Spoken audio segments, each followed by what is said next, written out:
हर किसी के मन में यह सवाल जरूर आता है कि केदारनाथ मंदिर को आखिर किसने और किस मकसद से बनाया।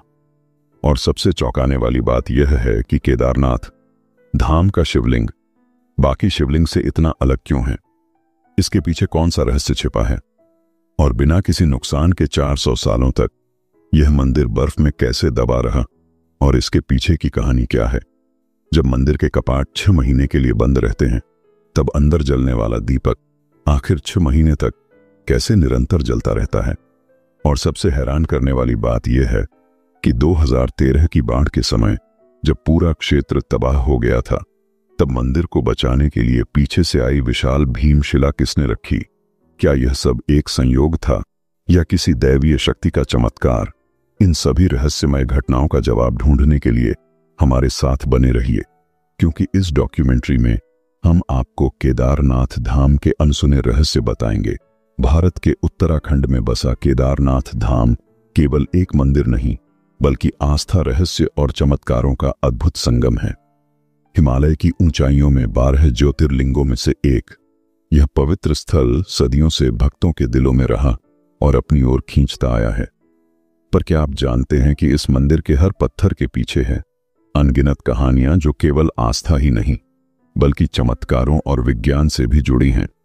16 जून 2013 की वह काली रात जब प्रकृति ने अपना तांडव दिखाया और उत्तराखंड के केदारनाथ में हर तरफ विनाश की लहर दौड़ रही थी, लेकिन इसी विनाश के बीच एक ऐसा चमत्कार घटा जिसने लोगों की आस्था को और भी गहरा कर दिया।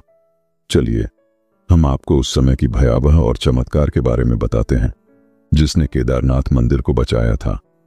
उस रात केदारनाथ में बाढ़ का पानी मंदाकिनी नदी से उफनता हुआ आ रहा था। भारी बारिश के कारण चौराबाड़ी ग्लेशियर के पिघलने से स्थिति और भी भयावह हो गई। पानी, पत्थर और मलबा शहर को अपनी चपेट में लेता जा रहा था। जहां पहले पहाड़ों की सुंदरता थी, वहां अब विनाश का तांडव था। होटल, घर, दुकानें, सब कुछ बहा ले गया। करीबन 6000 लोग मारे गए और लाखों लोग बेघर हो गए। क्या यह आपदा केदारनाथ मंदिर में भगवान शिव के पवित्र धाम को तबाह करने वाली थी? जैसे ही पानी मंदिर की ओर बढ़ा, अचानक एक विशाल शिला पानी के बहाव के साथ बहती हुई मंदिर के 50 फीट पीछे रुक गया और बाढ़ के पानी को 2 हिस्सों में बांट दिया। उस क्षण मानो भगवान शिव की स्वयं कृपा ने मंदिर को तबाही से बचा लिया। शिव मंदिर का यह पवित्र धाम चमत्कारिक रूप से सुरक्षित बचा रहा। यह सिर्फ एक घटना नहीं थी, यह शिव के प्रति भक्तों की आस्था का जीवंत प्रमाण बन गया। इस विशाल शिला को स्थानीय लोगों ने भीमशिला का नाम दिया। महाभारत के वीर योद्धा भीम के नाम पर रखी गई। यह शिला अब केदारनाथ धाम के चमत्कार की प्रतीक बन चुकी है। इसका नाम भीमशिला ही क्यों रखा गया और पांडव का केदारनाथ से क्या संबंध था, वह हम आगे बात करेंगे। लोगों का मानना है कि यह भगवान शिव की कृपा और महाभारत के भीम की शक्ति का प्रतीक है। आज भी भक्त इस शिला की पूजा करते हैं, इसे मंदिर के दर्शन का अभिन्न अंग मानते हैं। वैज्ञानिक भी इस घटना से हैरान रह गए।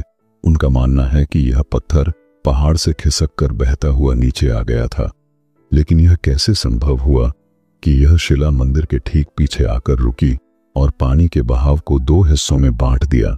यह शिला लगभग 20 से 25 फीट लंबी और 10 से 15 फीट चौड़ी थी।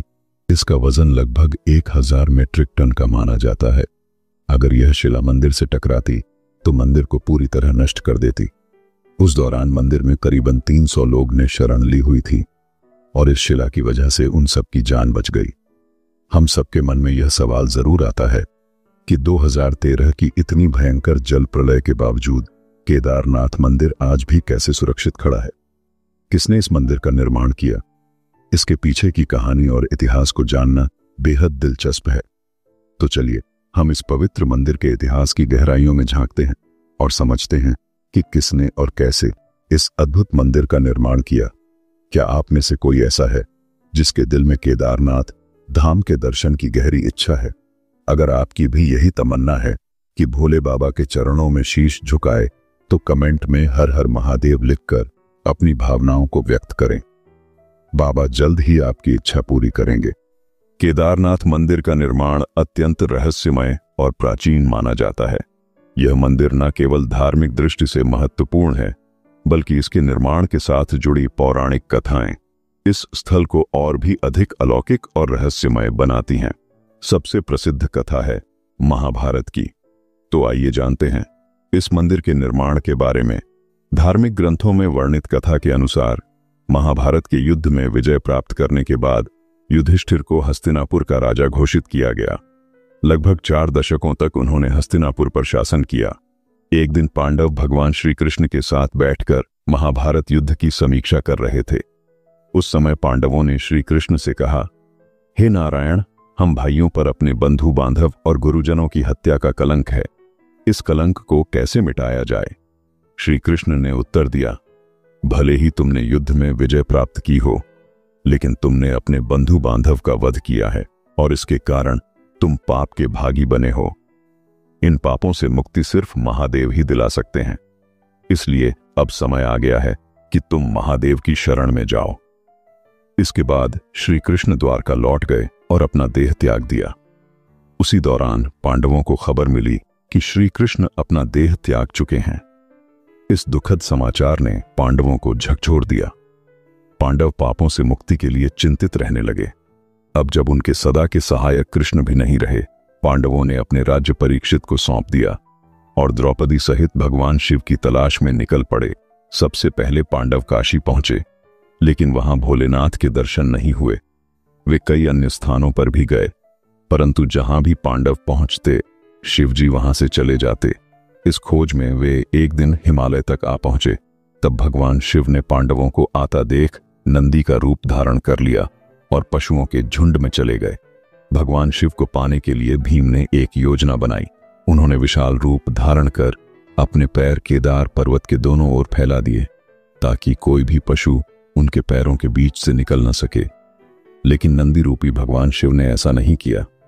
तभी भीम ने नंदी को पहचान लिया और पकड़ने का प्रयास किया, लेकिन शिवजी धरती में समाने लगे। भीम ने उनका पिछला हिस्सा पकड़ लिया।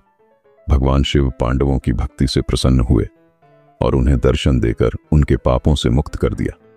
तभी से भगवान शिव यहां नंदी की पीठ के रूप में पूजे जाते हैं। इसी वजह से केदारनाथ का शिवलिंग बाकी शिवलिंग से अलग है। ऐसा कहा जाता है कि जब भगवान शिव ने पांडवों को उनके पापों से मुक्त किया और उनका प्रायश्चित स्वीकार किया, तब पांडवों ने केदारनाथ मंदिर का निर्माण करवाया। यह भी कहा जाता है कि भगवान शिव का शरीर पृथ्वी के अलग अलग हिस्सों में प्रकट हुआ, जिससे पंच केदार की उत्पत्ति हुई। भगवान शिव का मुख नेपाल के पशुपतिनाथ मंदिर में भुजाएं, तुंगनाथ में मुख, रुद्रनाथ में नाभि, मदमहेश्वर में और जटाय कल्पेश्वर में प्रकट हुई। यही 5 स्थान पंच केदार के रूप में पूजित है। केदारनाथ को पंच केदार में सबसे प्रमुख माना जाता है, क्योंकि यहां भगवान शिव के पीठ रूप की पूजा की जाती है। दोस्तों, अगर आपको हमारी वीडियो पसंद आ रही है तो अभी लाइक करें और चैनल को सब्सक्राइब करना ना भूलें। आपका एक लाइक हमें मोटिवेट करता है और भी बेहतर कंटेंट लाने में। अब हम आपको एक ऐसे अध्याय में लेकर जा रहे हैं जो आपको हैरान कर देगा। यह केदारनाथ धाम के इतिहास का वह हिस्सा है जब यह भव्य मंदिर 400 साल तक बर्फ में दबा रहा, लेकिन फिर भी सुरक्षित बचा रहा। यह कैसे संभव हुआ? क्या यह भगवान शिव की कृपा थी या प्रकृति के अद्भुत विज्ञान का चमत्कार? इस रहस्य को समझने के लिए हमें इतिहास के पन्नों में और गहरे उतरना होगा। ऐसा कहा जाता है कि 13वीं से 17वीं शताब्दी तक केदारनाथ मंदिर लगभग 400 वर्षों तक बर्फ की मोटी परत के नीचे दबा रहा। इसे छोटा युग भी कहा जाता है, जब हिमालय में ग्लेशियरों का विस्तार इतना बढ़ गया था कि केदारनाथ धाम जैसे बड़े क्षेत्र पूरी तरह बर्फ में समा गए। लेकिन सबसे चौंकाने वाली बात यह है कि इतने वर्षों तक बर्फ के नीचे दबे रहने के बावजूद मंदिर की संरचना को कोई गंभीर नुकसान नहीं पहुंचा। देहरादून स्थित Wadia institute of Himalayan geology के वैज्ञानिकों ने इस रहस्य पर अध्ययन किया। वैज्ञानिक विजय जोशी के नेतृत्व में इस क्षेत्र की गहन जांच की गई और यह पाया गया कि मंदिर की दीवारों और पत्थरों पर आज भी बर्फ के दबाव और हिमनदीय गतिविधियों के निशान साफ देखे जा सकते हैं। लेकिन जो सबसे खास बात सामने आई वह थी मंदिर की पत्थरों की लुमिन्स डेटिंग, जिससे यह प्रमाणित हुआ कि मंदिर उस दौर में बर्फ के नीचे दबा रहा। तो क्या यह केवल स्थापत्य कौशल था या कोई और रहस्यमय शक्ति? केदारनाथ मंदिर की मजबूत संरचना ने इसे बर्फ के नीचे दबने के बावजूद पूरी तरह से सुरक्षित रखा। मंदिर का निर्माण विशाल पत्थरों से हुआ है, जिन्हें इंटरलॉकिंग तकनीक से जोड़ा गया है। बिना सीमेंट के इन पत्थरों की आपस में जकड़ इतनी मजबूत थी कि बर्फ का भारी दबाव भी इसे हिला नहीं सका। यह मंदिर हमें एक और वैज्ञानिक रहस्यों से हैरान करता है, तो दूसरी ओर हमारी आस्था को और भी मजबूत बनाता है।